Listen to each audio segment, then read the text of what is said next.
네, 그럼 오늘의 금쪽 같은 네 종목 본격적으로 출발해 볼 텐데요. 첫 번째 상담부터 확인해 보겠습니다. 자, 첫 번째는 문자로 들어온 종목입니다. SK하이닉스 들어왔고요. 매수가 27만 3천 원입니다. 30만 원 다시 갈 수 있을까요? 이게 좀 궁금하신 것 같습니다. 자, 오늘 뭐 첫 번째 종목부터 아주 무게 있는 네. 종목입니다. 우리 코스피 시가총액 2위 기업이기도 하고요. 또 거기다가 오늘 또 반도체 쪽에 악재가 좀 있어가지고 지금 걱정이신 분들이 많이 계실 것 같아요. 30만 원 다시 갈 수 있을까요? 라는 질문이거든요. 어떻게 보십니까? 시간이 가더라도 좀 시간이 좀 많이 걸리지 않을까 이런 생각을 하고 있습니다. 지금 뭐 미국장에서도 엔비디아가 하락이 나왔던 이유가 알리바바가 자체 AI 칩을 개발했다 이런 내용들이 나왔잖아요. 특히 이제 엔비디아 같은 경우는 중국이 상당히 좀 지금 필요한 시점이거든요. H20 같은 경우는 만들어놔도 지금 팔지를 못하는 시점이고 여기에 이제 알리바바가 독자적으로 AI 칩을 만들어서 한다라고 하면 사실 어떻게 보면은 수요처 중에 하나인데 그 부분을 잃는다라고 볼 수 있거든요. 이런 내용들을 하고 또 엔비디아에 대한 어떤 수요라는 이런 내용들이 준다라고 하면 물론 이제 중국 쪽에는 H20 쪽에서 삼성전자의 비중이 조금 높기는 해요.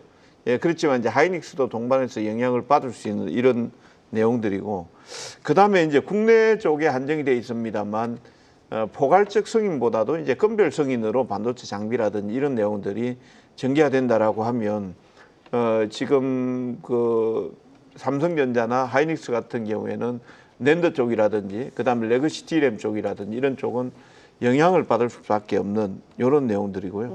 그 내용도 그 내용이지만 저는 이제 하이닉스를 바라보면서 상당히 좀 이제 부담스러운 부분이 있다. 어떤 내용들이냐면은 하이닉스는 HBM3E12단이라든지 고대형 메모리 쪽에서 절대 강자입니다. 거의 독보적인 지위를 갖고 있는 회사이기도 합니다. 이번에 이제 중국발 악재라든지 이런 내용들이 있지만 실질적으로 뭐 H20만 가지고 본다라고 하면 그렇게 큰 하이닉스는 영향이 없거든요. 근데 만약에 다음에 이제 차세대 메모리 HBM4라든지 이런 쪽으로 넘어가게 된다라고 하면 삼성전자가 들어오게 된다라고 하면 조금 부담이 갈 수밖에 없는 이런 쪽의 흐름들입니다. 그래서 제가 실적이라든지 당장 3분기 실적이라는 이런 내용들은 크게 영향이 없을 거예요. 9조원대 넘게 나오지 않을까 싶은데 향후에 이제 삼성전자가 만약에 엔비디아 쿨 테스트를 통과하고 이렇게 나오면은 부담을 받을 수밖에 없는 부분들이 있다 이렇게 봅니다. 잠시 차트를 한번 보도록 하겠습니다. 지금 흐름에서 보면 그래도 뭐 견조한 흐름들을 보여주고 있어요. 아직까지는 추세를 깼거나 그렇지는 않은데 기술적으로 본다라고 하면 여기에 살짝 이 부분이 있습니다. 이게 뭐냐면은 20하고 60선 라인이 데드크로스가 나 있어요. 그래서 이 부분이 다시 골든이 날 때까지 이런 부분들을 가려고 하면 시간이 좀 걸릴 것 같다라는 내용이고요. 다만 추세적으로 본다라고 하면 하단에 이제 24만 5천 원 라인을 한번 잘 보십시오. 그 라인을 이번 주가 되겠죠. 안 깬다 그러면 이번 주가 될 겁니다. 깨지 않는다라고 하면은 보유하셨다가 30만 원까지 가는 데는 조금 시간이 좀 걸리지 않을까라고 보고 있고요. 기술적으로 만약 시장이 좀 안정된다라고 하면 28만 5천 원 정도까지는 좀 빠르게 나올 것 같아요. 그 부분에서 한번 추가 그 보유자 안 그런 매도를 한번 결정 한번 해보시기 바랍니다. 네, 자 주말에 미국 증시에서 엔비디아를 포함한 반도체주들이 제법 많이 빠졌고요. 오늘 그 여파가 그대로 우리 국내 뭐 삼성전자, SK 하이닉스를 끌어내리면서 반도체주 전반에 영향을 줬던 것 같습니다. 관련 이슈로는 뭐 일단 알리바바 얘기도 있었고 또 이제 중국에 공장 갖고 있는 업체들 내년 1월 달부터 건별 허가 받아야 된다는 얘기도 있고 한데 그것보다 시장이 약간 더 좀 오늘 끌어내리는데 인지를 줬던 부분들이 엔비디아 관련 이슈가 아닌가 싶어요. 엔비디아가 전체 매출의 40%가 지금 보니까 메타하고 아마존 쪽 매출인 것 같다. 근데 메타나 아마존이 현금이 자꾸 줄어들고 있어서 이 속도로 계속 투자 못하면 엔비디아도 실적 성장세가 이제 내년부터 좀 둔화되는 거 아니냐. 뭐 이런 얘기들이 오늘 엔비디아를 좀 끌어내렸던 네. 것들도 있거든요. 그래서 전체적으로 약간 지금 9월 들어서 반도체주들 조금 뭐 경계 신호가 좀 뜨이는 상태니까 이런 부분은 좀 감안을 하셔야 될 것 같습니다. 네, 짚어주신 내용들 AI 전반도 반도체 쪽에 대한 어떤 이슈가 조금 있었던 것 같습니다. 일단 하이닉스에 대해서는 30만 원까지는 시간이 그래도 조금 오래 걸릴 수 있을 것 같다. 뭐 삼성전자 얘기도 같이 주셨고요. 일단 28만 5천 원까지는 그래도 빨리 갈 수 있을 것 같으니까 여기서 매도할지 보유할지 한 번 더 체크를 해주시면 될 것 같습니다. 자, 하이닉스 만나봤고요. 이어서 다음 상담도 확인해 보겠습니다. 역시 문자로 들어온 상담이고요. 두산 퓨얼셀 들어왔습니다. 매수가 27,000원이고요. 오늘 급락의 이유가 뭔가요? 질문을 주셨습니다. 네, 자 오늘 8.7%나 네. 급락을 해서 지금 고민이 많으실 것 같아요. 최근에 흐름이 좋았는데 오늘 많이 빠졌거든요. 자, 두산 퓨얼셀은 이걸 좀 기회로 봐야 될지 아니면 이제 매도 시그널로 봐야 될지 혹시 어떻게 보십니까? 그러니까 어떻게 할까요가 아니라 정확하게 왜 하락의 이유가 무엇인가요잖아요. 네. 그러면 이제 이것과 관련돼서 조금 전후 관계를 섞어서 좀 설명을 드려야 될 것 같아요. 앞서 두 대표님께서 말씀해주신 뭐 알리바바 말이라든가 또 반도체 관련된 이슈들 그리고 AI 쪽에서 앞으로 집행되어야 될 자본들 여러 가지 복합적인 이유들이 있는데 우리 시장에서 지금 조금 중요하게 봐야 되는 게 전 조금 다른 시각이 하나가 있어요. 뭐냐면 금요일 장 끝나고 나서 연방 항소법원에서 트럼프의 관세 정책이 대부분 불법이다라는 판결이 나왔거든요. 그게 좀 문제가 뭐냐 하면 집행이 됐잖아요. 관세로 인해서 감세안과 또 같이 조율될 수 있는 여러 개의 법안들이 뭐 SRR 규제를 풀어서 채권금리가 올라갈 수 있는 걸 조율을 하고 매입할 프라이머리 딜러들의 매입량을 늘리고 기타 등을 같이 정말 하나의 크고 아름다운 법안이라는 그 타이틀에 걸맞게 정책들을 다 조율을 해왔단 말이죠. 근데 불법이다. 10월 14일까지 관세를 개어내지 않고 대법원에 가서 이제 최종 심의를 보게 되겠지만 만약에 최종적으로 문제가 발생을 하게 될 경우 먹은 걸 다 토해내야 된다라면 그러면 그 돈을 주는 게 문제가 되진 않아요. 네. 하지만 그로 인해서 시장은 미국의 재정 문제를 다시 이야기하게 될 거예요.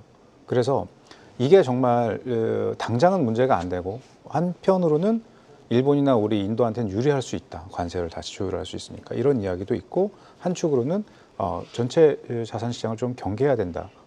두 가지 시각으로 양분되거든요. 근데 사실 득보단 실이 많을 수밖에 없어요. 이제는 관세를 모든 걸 다 되돌린다고 해도 우리는 관세가 없었던 그 시대 이전으로 갈 수는 없습니다. 너무나 많은 것들이 재편이 돼버렸으니까요. 정세라고 하는 게.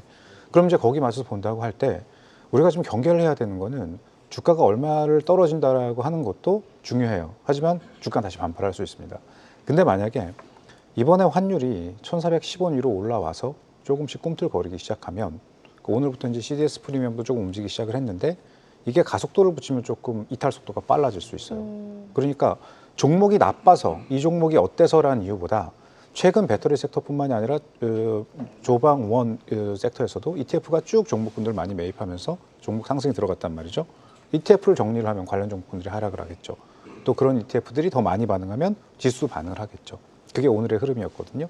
근데 이런 것들이 계속 반복되느냐 아니면 일정선상에서 좀 쉬었다 가느냐 이런 정세들을 봐가면서 가느냐 그게 좀 중요하다고 봐요. 이번 주에는 지표도 그리고 또 주요 인사들의 발언도 또 베이지복이라고 하는 걸출한 이 경제 이벤트도 네. 있단 말이죠.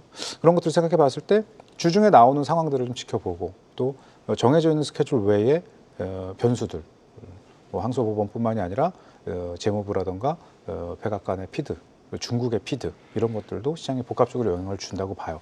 그러면 결론은 다 불확실성이잖아요.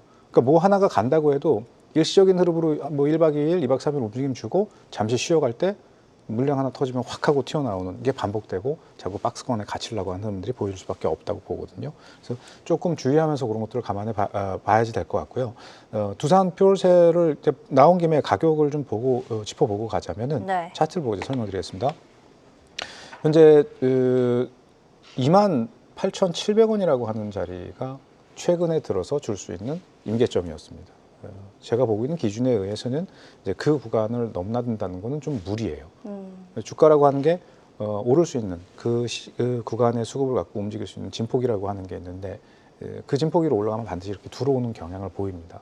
이전부터 이제 파생 시장과 현물 시장이 동조된 지 너무 오래됐고 이러한 로직들은 현물에서도 사용이 되기 때문에 통용이 되는 건데요. 그래서 저는 지금 현재 24,500원을 좀 주의해야 된다고 봐요. 네. 깨지면 밑에 거는 26,000원 구간까지도 물량은 쏟아질 수 있습니다. 물론 저게 딱 정확히 저길 봐야 된다는 건 아니에요. 그 흐름까지 물량이 쏟아질 수 있다는 거죠. 근데 깨지 않는다고 하면 이 구간에서 박스권을 좀 유지하다가 29,300원 구간 위로 반발을 한번 더 줄 수 있습니다. 그 구간에서 27,000원이라고 하셨으니까요. 약간의 차익으로 비중을 좀 줄여두시고 이후에 좀 안정적인 흐름이 나올 때 다시 매수를 한다거나 네. 혹은 나는 그냥 중장기로 가져가는데 부담이 없다 하시면 이러한 이슈들 그냥 캐념치 마시고 적정 비중을 길게 놔두시는 것도 좀 좋은 방법이 될 수 있다고 봅니다. 네. 네, 자 두산 퓨얼셀 우리 뭐 코로나 이후에 거의 한 5, 6만 원대 거래됐었던 기업인데요. 지금 3년 내내 적자를 내는 바람에 네. 주가가 연초에 거의 만 원대까지 하락을 했습니다. 다행히도 최근에는 어쨌든 이제 내년 내후년부터 이제 실적이 좀 흑자전환하지 않을까라는 그런 기대감에 요즘 또 미국 진출 기대감까지 붙어서 올라오고 있는데 아직은 실적이 뭐 내년도까지는 뭐 순익 기준으로 적자 날 것 같다라는 분위기다 보니까 요즘 3만 원대가 좀 저항 역할을 하는 것 같아요. 네. 두산 퓨얼셀 일단 오늘의 급락의 이유는 뭐 미국 정부와 있었던 뭐 관세 이야기 한번 짚어주셨고요. 실적적인 부분도 반장님이 짚어주셨습니다. 일단 전략적으로는 24,500원이 깨지는지 이게 조금 중요해 보입니다. 깨지지 않는다면은 매수가 위에 왔을 때 비중을 좀 줄여보자 이렇게 전략 주셨으니까요. 참고하시면 될 것 같습니다. 자, 다음 상담은 전화로 연결되어 있어서 바로 확인해 보겠습니다. 시청자님 안녕하세요. 네, 안녕하세요. 네, 오늘 어떤 종목 상담 도와드릴까요? 루닛이요. 루닛이요. 네, 44,800원에 30%요. 44,800원에 30%요. 네. 요거 매수하신 지는 좀 오래되셨어요? 오래됐는데, 네. 많이 폭락해가지고, 네. 지금 물타기를 지금 2번 했었거든요. 2번 하셔서 지금 4만 원대에 오신 거구나. 네. 그러셨구나. 아유, 근데 계속 빠져서 조금 걱정되시는 거죠? 네. 그러면 이게 손절해야 되는지, 계속 끌어야 되는지, 지금 네. 많이 오래 들고 있어가지고, 아, 좀 불안하죠. 알겠습니다. 일단 갖고 계신 지 좀 됐는데 어쨌든 계속 빠지고 있으니까 요거를 지금이라도 손절을 할지 아니면 뭐 대응 전략이 좀 필요하실 것 같습니다. 네네네. 저희가 한번 전망이랑 전략이랑 세워봐 드릴게요. 네. 네. 네, 자 이게 지금 물타기를 2번 정도 하셨는데 매입가가 44,200이라는 얘기는 네. 처음에 잡았던 게 굉장히 높게 네. 잡으셨던 것 같아요. 웬만하면 물을 좀 타면 좀 올라오는데 이게 지금 보니까 전혀 지금 올라올 분위기가 아닌 것 같은데 냉정하게 답변을 주셔야 될 것 같습니다. 지금 좀 버텨볼까요? 아니면 뭐 적절하게 어느 정도에서 한번 좀 팔고 나오는 게 좋을까요? 비중이 어느 정도 되나요? 30%. 30%요? 30%면은 지금 44,200원 정도 되지 않습니까? 그럼 지금 주가가 지금 현재가에서 한 17%, 15% 정도 올라가야 되니까 네. 한 요것 때문에 한 4.5, 5% 정도 계좌 손실이 나 있는 거네요. 네, 그러면은 그 계좌 손실을 감당할 수 있다 그러면은 저는 반등이 나오면은 좀 물량을 좀 줄이시라고 말씀을 드리고 싶은데 잠시 차트를 보면서 그냥 바로 설명을 한번 드리도록 하겠습니다. 루닛은 사실 이제 상장 초기에 상당히 시장의 기대치를 좀 많이 가지고 네. 있었죠. 여러분들이 보시면 병원에 가시면은 엑스레이 사진이나 영상 의료 영상들을 찍죠. 그걸 가지고 루닛에서 개발한 AI 시스템하고 실제로 의사분들하고 경쟁을 했을 때 오동률이라든지 이런 것들이 그렇게 많이 나지는 않고요. 오히려 의사분들이 진단하는 것보다 좀 빠르게 나왔다 이런 내용들이 좀 이슈화된 걸 저도 본 기억이 있습니다. 네. 그러니까 이제 의료 영상이라든지 그러니까 유방암이라든지 그다음에 흉부 엑스레이 이런 쪽에 사진이 나왔을 때 그걸 가지고 판독을 하는 시스템을 개발한다 이렇게 보시면 되겠습니다. 그래서 상당히 이제 지금 현재 시점 시장에서 맞고 그러기 때문에 시세 흐름을 보였다가 네. 근데 이제 이 내용이 사실 이제 실적으로 좀 이어져야 되는 실적으로 이어지질 못했거든요. 그래서 보시면은 영업 손실이 지금 2022년도 480억 2023년도에 400억, 그다음에 24년도에 590억 이렇게 증가가 되고 있어요. 그리고 이제 1분기에도 192억 정도 영업 손실이 나왔으니까 실적이 나와줘야만 주가의 어떤 상승 동인이 나오는데 그게 나오지 않으니까 주가가 지금 빠지고 있고요. 그리고 이제 제가 요 차트부터 먼저 보자는 얘기는 여기에 보시면은 지금 주가가 이게 며칠이죠? 8월 14일 날 급락을 했던 적이 있습니다. 네. 예, 이때 어떤 내용들이 나왔냐면은 호재가 나왔어요. 예, 여기에서 보면 미국 아큐민의 3차원 유방암 진단 AI 공급에 대한 내용들이 나왔거든요. 오히려 이 내용이 나오면서 주가가 더 빠져버렸습니다. 그러니까 이 내용이 나오면서 실적을 견인할 수 있다라고 했다라고 하면은 오히려 이게 빠지기보다는 주가가 어느 정도 하방 경직을 보여주면서 주가 올라갔을 건데 네. 지금 시점에서는 여러 가지 내용들 그러니까 아스트라제네카와 비소세포성 폐암 AI 병리 솔루션 개발을 하든 이런 내용들이 여러 가지 내용들이 있습니다만 그게 실적으로 이어지기까지는 지금 시장 참여자들은 시간이 많이 걸리겠다 이렇게 판단하고 있는 거예요. 그러면 지금 시점에서 아마 우리 시청자님 손들면은 안 하실 것 같고요. 네. 다만 반등이 나오게 되면 41,000원대, 42,000원대 정도까지는 나올 것 같아요. 그러면 그 언저리에서 한번 결정을 해보시면 아까 제가 44,000 얼마에서 거기까지 만약 지금 손질을 하면은 계좌에서 한 5% 정도 손해가 난다고 이렇게 말씀을 드렸는데요. 네. 요 정도 올라오게 되면은 아마 절반 정도 한 2% 중반으로 내려올 거예요. 계좌 손실 자체는. 그래서 그 부분을 너무 무서워하지 마시고 또 다른 종목 쪽으로 하시면 되니까 반등시 목표가는 제가 한 42,000원 정도 제시하겠습니다. 네.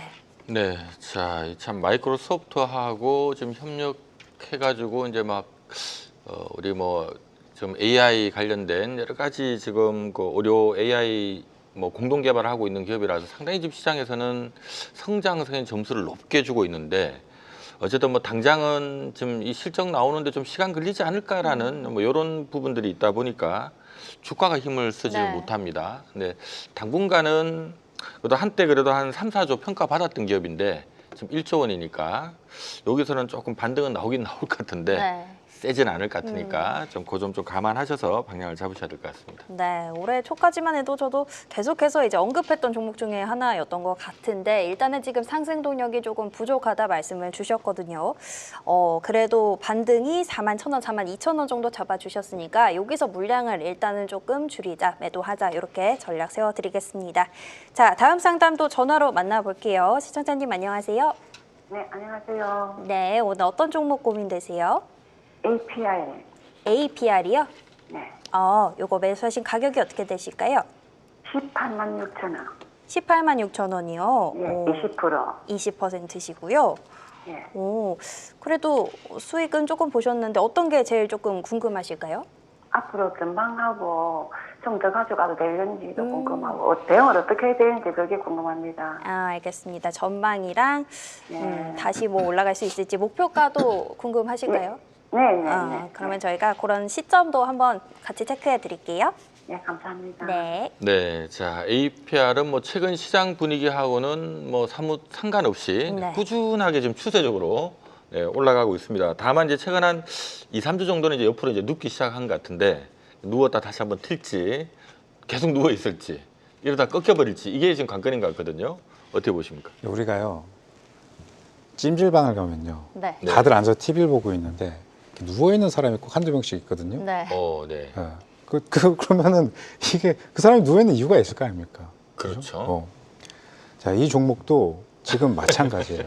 지금 시장에서 다 내리는 종목이 있고 올라가는 종목이 있는데 지 혼자 좀 누우려고 한단 말이죠. 네. 네. 보통 이제 대표님들 다 아시겠지만 올라오는 종목이 이렇게 올라온 종목은 죽을 때 한 번에 죽질 않아요.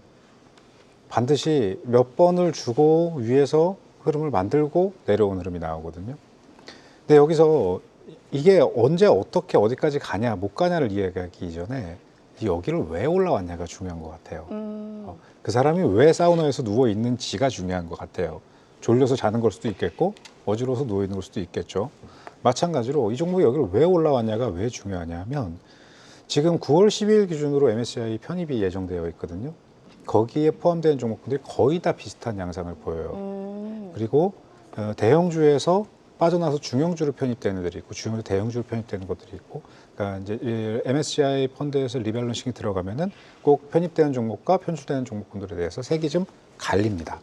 자, 근데 거기 포함된다고 해서 무조건 좋은 게 아니에요. 왜냐하면 MSCI 이 지수가 움직여야 되는 조건도 그 안에서도 가는 것들이 나와서 지수의 상승이 제한되고 그걸 다른 종목이 상승을 채우면 다른 것들은 내려와야 되거든요. 보통 그래서 편입이 예정되어 있다 그러면 편입되기 전에 적정량은 의무적으로 보유를 해야 되니까 막 매수를 합니다. 특히 외국계 매수가 두드러져요. 또 기관계들도 매수를 하지만 외국계 매수가 들어올 때 우리는 외국인이 매수한다고 좋아를 하죠. 막상 편입이 딱 되고 나면은 그때는 기업 가치를 생각을 하기 시작을 합니다. 그리고 적정 주가를 생각을 하기 시작을 해요. 그러면 그때부터는 너무 빨리 빼진 못하죠. 지수에 편입되어 있으니까. 하지만 적지 않은 속도로 내려올 수 있어요. 저는 두 가지 조건을 제시해 드릴게요. 일단 9월 10일, 네. 9월 10일 요 정도 선까지는 놔둬보세요. 그 안에 24만 7천 원을 건드린다. 그러면 갖고 있는 비중을 화끈하게 줄이시고 한 2, 3% 정도만 공부한다 치고 놔둬보시기 바랍니다. 근데 만약에 그 가격을 주지 않잖아요. 그러면 계속 여기서 횡보를 좀 하게 될 거예요. 그 경우 매수하신 가격 밑으로 내려가면 좀 섭섭하잖아요. 그죠? 그러니까 20만 원, 21만 원 요 구간 내려간다고 하면 비중 한 절반 정도 줄여놨다가 네. 다시 딛고 올라가면 다시 사면 되는 거잖아요. 그죠? 하지만 미끄러지면은 지금 18만 6천 원 하단 값에 하단 리턴 가격이 좀 잡혀 있어서 이런 거 보러 갈 수 있어요. 그럼 그거 들어가면 또 가속도 붙고 그러거든요. 들어가다 또 정체될 수도 있습니다. 그러니까 이런 것들을 감안하셔서 저는 지금 24만 7천 원 리턴과 위에 임계는 잡혀 있으니까 한번 줄 수 있대. 12일 전까지. 네. 10일, 그러니까 10일, 11일까지 가격을 주거나 아니면 기간으로 가격을 안 주더라도 그게 넘어가서 편입이 결정되고 어떻게 되건 간에 그때는 빠져나오자. 이렇게 좀 전략을 제시해 드리도록 네. 하겠습니다. 네, 자 APR도 뭐 지난해 5만 원대에서 놀던 기업인데요. 지금 22만 원입니다. 요즘 화장품주들 죄다 많이 빠지는데 얘만 좀 안 네. 빠지고 잘 버티고 있어요. 주가가 많이 올랐고 많이 올랐는데도 좀 안 빠진 이유는요. 첫 번째는 실적 때문이라고 봐야 될 것 같고요. 지금 이 회사가 지금 지난해 영업이익이 1,200억인데 올해 지금 물론 추정치입니다만은 올해 추정치가 3,000억 뜨거든요. 네. 내년은 4,300억, 내후년 5,500억 지금 뜨고 있어요. 물론 추정치니까 하긴 해봐야 되겠지만 네. 어쨌든 지금 추정 실적은 작년에 1,200억인데 내후년에 5,500 볼 것 같다 이런 분위기다 보니까 시장에서는 야 5,500에 한 20배에서 한 11조 가야 되는 거 아니야? 지금 이런 분위기거든요. 그래서 11조 원을 주가를 환산하면 한 26만 원 정도 나오는데 이 증권사에서 제시하고 있는 목표 주가가 26만 원입니다. 네. 그래서 일단 첫 번째는 밸류 때문에 올라온 게 있고 두 번째는 방금 말씀하신 이 수급적인 이벤트. 딱 지금 좋은 이벤트죠. 네, 이 두 개가 맞붙어서 올라온 것 같은데 제가 봤을 때는 요즘 화장품주들 영업이익 대비 20배씩 이렇게 잘 안 주거든요. 그거 감안하면은 이런 수급 이벤트 이용해서 이번 달에 잘 한번 팔고 나오는 게 매도 기회로 보는 게 맞지 않나라는 생각이 드네요. 네, 그래서 이제 날짜도 정해 주셨습니다. 9월 10일 전까지 이제 24만 7천 원이라는 선을 터치하는지 안 하는지 그거 보시고 세워주신 전략 한번 따라해 주시면 될 것 같습니다. 자, APR 만나봤고요. 다음 상담은 유튜브로 들어온 종목 확인해 보겠습니다. 임미숙님의 종목이고요. 포스코 인터내셔널 들어왔습니다. 매수가 5만 3천 원이고 20% 보유하고 계신데 지금 애프터마켓에서 4%대 조금 상승이 나왔는데 전망이 궁금하실 것 같아요. 자, 일단 뭐 최근 일주일 그냥 수직으로 떨어지고 있어서 일단 걱정이 많으실 것 같습니다. 어쨌든 장외에서 지금 시간에서 좀 올랐다고 하니까 일단 축하할 일인데 이거는 어떻게 좀 보고 계십니까? 그래서 이제 뭐 포스코 계열사의 종합 상사죠. 뭐 철강이라든지 그다음에 철 스크랩, 그다음 친환경차, 2차 전지 소재라든지 그다음에 식량 뭐 안 하는 거 없습니다. 돈 되는 건 다 사고 파는 네. 회사이기도 하고요. 그다음 미얀마 가스전 개발이라든지 자원 개발 뭐 이런 쪽으로 하고 있는데 딱 걸리는 게 있죠. 주가가 옆으로 횡보를 친다라는 거는 앞에 말씀드렸다시피 포스코 계열사니까 주로 이제 철강이라든지 철 스크랩 이런 쪽에 이제 무역 트레이딩 거래도 많다고 보시면 되겠는데 철강 같은 경우는 지금 무역 관세 미국의 50% 정도 관세 부과에 대한 내용들 이런 내용들이 나왔고, 그 다음에 가스청 개발 쪽은 이제 요 종목들이 이제 올라갔던 게 또 국내 기업들이 이제 알래스카 가스청 개발이라든지 이런 쪽에 들어가면은 뭐 역할이 좀 있지 않을까라고 이렇게 얘기를 하고들 있는데 그건 아직까지 확정된 거는 없고, 그 다음에 또 알래스카 가스청 개발이라든지 이런 쪽은 사실 이제 좀 수익성이라든지 이런 내용들이 좀 떨어진다 이런 내용들이 좀 많이 나오고 있습니다. 네. 그러니까 지금 실적 자체는 뭐 1조 원 정도가 나올 걸로 예상을 하고 있는데 앞에 말씀드린 뭐 전방산업, 7강의 어떤 트레이딩 부분이라든지 그다음 가스청 개발이라든지 이런 쪽이 실질적으로 수익성으로 좀 이어지기도 좀 그렇고 내지는 또 부담을 좀 간다 이런 내용들 때문에 주가의 탄성이 좀 없다라고 보시면 되겠고요. 자, 기술적으로 좀 보겠습니다. 네. 근데 앞에 이제 말씀드렸다시피 올해 2025년도까지는 1조 원대 정도 영업이익을 그나마 이제 전년 동기하고 비슷한 흐름들이 나온다라고 보시면 되겠고, 그래서 당분간의 주가가 좀 박스권을 보이지 않을까 싶습니다. 보시면은 47,000원 선 라인에서 지난번에도 반등이 나왔고, 아마 시간에서 반등 나오는 것도 뭐 특별한 이유가 있는지 뭐 그런 내용들을 좀 자세히 봐야 되겠지만, 그렇지 않다라고 하면은 아마 기술적 반등 쪽에 포함되지 않을까 싶습니다. 아까 이제 시청자님께서 매수가가 53,200원 네. 정도라고 했죠. 53,200원 정도는 뭐 충분히 나오지 않을까 싶어요. 다만 여기에서 보시면은 기술적으로 보면은 고점 자체가 낮아지고 있죠. 그래서 매수한 가격대 언저리 정도 뭐 나오게 되면은 저는 다시 또 현금화하는 전략이 좀 좋겠다, 네. 이런 말씀드리겠습니다. 네. 네, 자 지금 포스코 인터내셔널이 보니까 지금 대체거래소의 지금 8시 마감 시세가 지금 49,800원이거든요. 네. 하니까 뭐 한 3.75% 정도 정규장 마감 대비 지금 올랐는 분위기고요.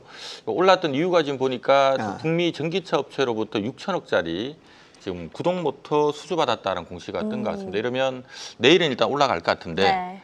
분위기 어쨌든 최근에 쭉 빠진 내용이 좀 찝찝해서 네. 내일 또 반등 나오면 계속 할 수 있을까? 이게 좀 찝찝하긴 한데 그래도 분위기가 하여튼 매입가 위로 한번 올라서 주지 않을까 싶으니까 그거 좀 감안을 하시면 좋을 것 같습니다. 네, 기술적으로 우리 이동근 파트너가 짚어주셨을 때도 매수가 부근에서는 조금 정리하자 이렇게 전략을 세워주셨습니다. 뭐 이벤트까지 같이 체크해드렸으니까 내일 전략 세워보시면 될 것 같고요. 저희는 다음 상담 또 확인해 보겠습니다.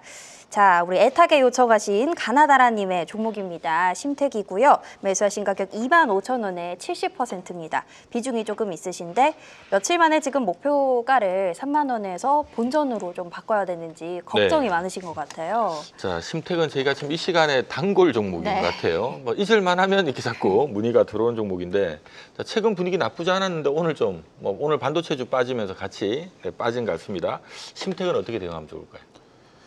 이거 어느 정도 비중으로 이제 어떻게 보고 계신지가 좀 중요한 것 같아요. 네. 그러니까 오히려 저는 역으로 대표님들 이거 어떻게 봐야 될까요가 아니라요. 시청자분께서 이걸 어떻게 보고 계신지 무슨 얘기냐면 본인의 스탠스가 뭔지가 궁금하다는 거예요. 단기적으로 대응을 하실 건지 아니면 중장기적으로 좀 큰 흐름을 보고 가져가시는 건지 거기에 맞춰서 조금 이야기가 달라질 것 같거든요. 네. 일단은 단기적으로 본다고 하면은 기준가가 22,000원 구간이니까요. 지금 22,000원 기준으로 해서 좀 비벼주는 자리거든요.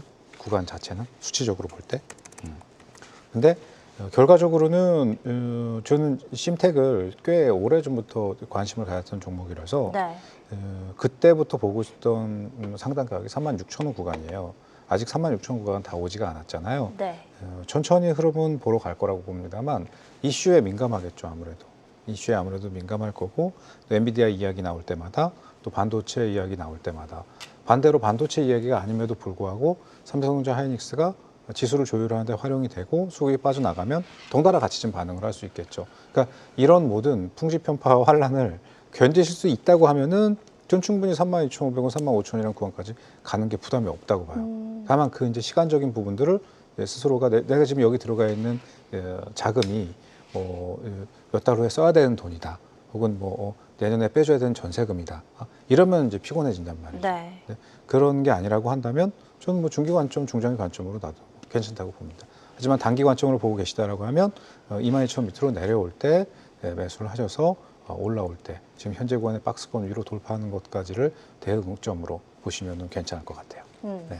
네, 자, 심택은 지난해까지는 적자였고요. 다행스럽게도 올해 한 300억 정도 흑자 전환을 예고를 하고 있는 상태고, 지금 추정치 기준 내년은 한 900억, 내후년은 한 1,300억 정도 지금 뜨고 있거든요. 하다 보니까 내후년 2027년도 예상 영업이익 한 1,300억에 순이익은 한 1,000억 정도 뜨다 보니까 지금 시장에서는 시가총액을 그래도 한 1조에서 한 1조 2천억 사이로 줘야 되는 거 아니냐 이렇게 지금 보고 있습니다. 그러면 목표 주가가 대충 한 31,000원에서 35,000원 나오거든요. 증권사에서도 일단 좀 중장기 목표 주가 31,000원에서 35,000원 제시하고 있다는 점 참조하시면 좋을 것 같습니다. 네, 다나다라님이 댓글 계속 열심히 올려주셨는데 오늘 상담이 조금 도움이 되셨으면 좋겠습니다. 심태까지 오늘 종목 상담은 여기까지 진행해 보겠고요. 저희는 진짜 주식을 찾아서 진주 반상회로 넘어가 보겠습니다.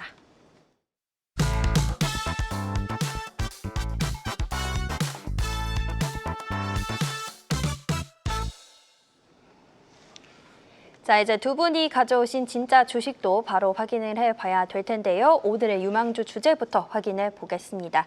자, 오늘은 안전하게 수익 낼 수 있는 종목들로 부탁을 드렸는데요. 정재훈 파트너는 현대위아 가져오셨고요. 이동근 파트너는 SM 가져오셨습니다. 네, 자, 현대위아는 이름만 들어도 안전할 것 같은 느낌이 네. 좀 들고, 자, SM은 그래도 엔터주니까 좀 약간 이슈나 테마에 좀 왔다 갔다 하는 경향이 있긴 하거든요. 지금 SM을 준비한 이유가 있을까요? 글쎄, 안전한 주식 이렇게 질문을 받고 주식 안전하진 않은데 그래서 SM은 일단 단기로 좀 보시라고 말씀을 드립니다. 왜 그러냐면은 최근에 들어서 이제 단기 상승을 하다가 이제 조금 조정이 나왔고요. 뭐 잘 아시다시피 SM 같은 경우 2분기 영업이익이 상당히 이제 좋게 나왔고요.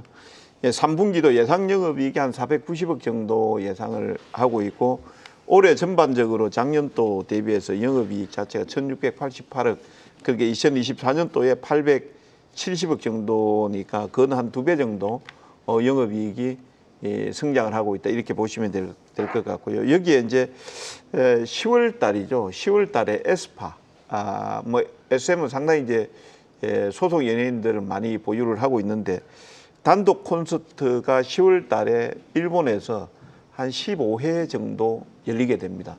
그래서 전반적으로 이제 실적을 좀 견인하지 않을까 싶어서 말씀을 한번 드려보고요.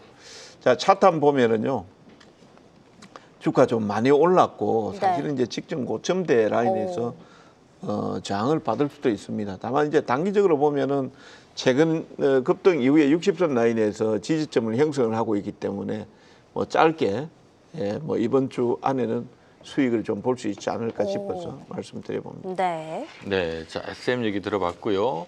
자, 이번에 현대위아 얘기를 들어봐야 되는데, 우리 정재훈 파트너께서 앞서 뭐 찜질방 얘기도 잠깐 해주셨습니다만은 현대위아는 지금 보니까 찜질방으로 비교하면 아까 여기 찜질방에 누워 계신 분, 누워서 계란 먹고 계신 분. 네. 좀 누워서 지금 계란 누워서 먹고 계란 계신 먹고 것 계신 같아요. 분. 답답합니다. 계란을 사이다도 못 마시고. 어떤 점을 매력적으로 보십니까? 근래 들어서 제가 계속 강조를 드리고 있는 게 상대적 저평가예요. 네. 그 자동차도 현대차보다 현대차 우선주가 유리하다. 왜냐하면 우선주 같은 경우에는 아직 주가의 배당 여력이라고 하는 것들을 감안해 봤을 때 상대적으로 본주보다 저평가거든요. 근데 현대유아도 마찬가지예요. 지금 동종업계 PER 대비 좀 저평가 구간이고요. 이제 우려가 있잖아요. 아무래도 부품주, 자동차 하면은 관세와 관련해서 우려가 있는데 우리만 그런 게 아니잖아요. 네. 여기서 중요한 건 이거 우리만 맞는 게 아니란 말이에요. 다 같은 조건이란 말이죠. 나만 특별한 게 아니라 다 똑같은 시험 문제를 똑같이 풀고 있는 거거든요. 그래서 이미 반영된 것들이 너무 많아요. 이제는 다시 그런 것들을 ETF뿐만 아니라 다른 쪽에서 수급을 붙잡는 용도로도 활용이 될 수가 있고, 지금 현재 누군가는 계속 이 해당 종목을 매입을 하고 있단 말이죠. 그런 전차를 봤을 때 전 지금 53,000원 구간과 현재 하단에서 올라올 때부터 상단 임계로 잡고 있는 6만 원 구간까지는 부담이 없다고 봐요. 다만 앞서 말씀드린 종목처럼 이것도 시간 문제예요. 여전히 종목이 아무리 좋다고 해도, 우리가 백화점에 가서 좋은 옷을 사고 좋은 상품을 사려고 해도 카드 한도가 없거나 주머니에 돈이 없으면 못 사는 거잖아요. 시장에서 돈이 빠져나간다거나 시장의 전체 수급이 지금 종목들을 밀어붙이기 좀 어려운 조건이라고 한다면 아무리 좋은 종목도 가지 못하는 거거든요. 또 돈이 생겨서 다시 움직일 수 있는 조건이 되면 그때 가장 먼저 사고 싶은 걸 사잖아요. 돈이 생기면 내가 사고자 했던 거 백화점 가장 먼저 사듯이 마찬가지로 가야 될 것들은 빠르게 반발을 한단 말이죠. 이 원리를 잘 기억하고 계시면은 당분간 한 주, 두 주간의 시장 변동에 있어서 여러분들이 조금 더 인내심을 갖고 대응하실 수 있고 또 적정 구간에서 종목을 편입하는 데 있어서 전혀 부담이 없을 거라고 봐요. 그래서 좀 뭐 용기 있게 가져가면서 버티라는 이야기가 아니라 본질적인 부분들 좀 이해하면서 가져가자라는 거죠. 그래서 좀 괜찮다. 또 관련된 세부 사항들은 이따 무료 방송에서도 자세하게 설명드려보도록 하겠습니다. 네. 자, 현대위아 저평가되어 있다는 부분에서 정전펀드의 현대위아 그리고 이번 주에 좀 짧게 볼 수 있는 SM 단기적으로 보자 이렇게 두 가지 종목까지 만나봤습니다.